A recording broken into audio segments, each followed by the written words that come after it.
शहर का सबसे अधिक हरियाली वाला क्षेत्र वनगंगा नदी के किनारे से जंगलों के बीच से गुजरने वाला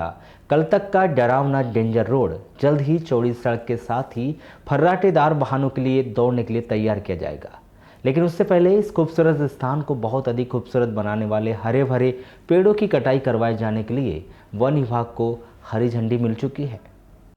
हालांकि वन विभाग पेड़ों की कटाई के लिए एक बार फिर पेड़ों के सर्वे करवाने जा रहा है, जिसके बाद यह तय हो जाएगा कि कितने पेड़ों की कटाई की जानी है। उसके बाद डेंजर रोड के चौड़ीकरण का रास्ता पूरी तरह से साफ हो जाएगा। आपको बता दें कि वन विभाग के द्वारा शुरू में 600 से अधिक पेड़ों की कटाई की योजना बनाई गई थी। शहर के सामाजिक संस्थानों और पर्यावरणविदों के द्वारा इस कटाई का विरोध किया गया तो यह मामला 400 और उसके बाद 200 पेड़ों पर आकर अटक गया। वास्तविक स्थिति इससे कुछ परे है, क्योंकि सड़क चौड़ी करना है, पेड़ों की संख्या कागजों में कम हो रही है। डेंजर रोड में पेड़ों की संख्या जस की तस बनी हुई है, इसलिए यह कहा जाना मुश्किल है कि वास्तविकता में पेड़ों की कितनी कटाई होना है। आपको बता दें कि दरअसल डेंजर रोड गर्रा से जागपुर घाट होते हुए गायकुरी के रास्ते गोंगलई तक दूरी 8 किलोमीटर पहले ही पुरानी सड़क पर डामरीकरण सड़क बनाई गई है, लेकिन सड़क चौड़ी नहीं होने की वजह से इससे भारी वाहन गुजर नहीं पा रहे।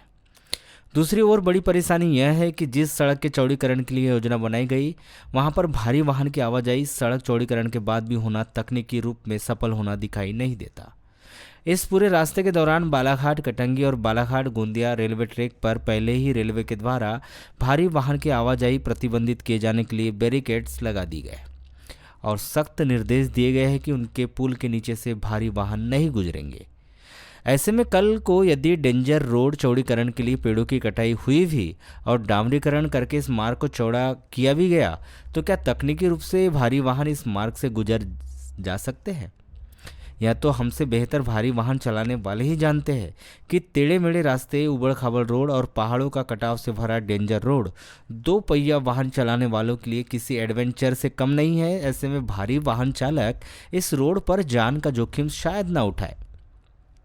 आपको यहाँ बता देना जरूरी है कि आज से लगभग 10 वर्ष पहले 8 करोड़ रुपए खर्च करके इसे बाईपास बनाने की योजना बनाई गई थी, लेकिन इतनी राशि खर्च करने के बाद भी इस पूरी योजना का क्या हश्र हुआ वह आप सबके सामने है।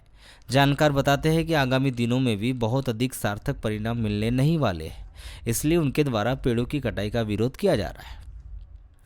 हालांकि इस विषय पर जब हमने लोक निर्माण विभाग के अधिकारियों से चर्चा की तो उन्होंने बताया कि प्रारंभिक स्तर पर पेड़ों की कटाई का मामला वन विभाग का है, उसके बाद सड़क चौड़ीकरण का कार्य उनके द्वारा किया जाएगा।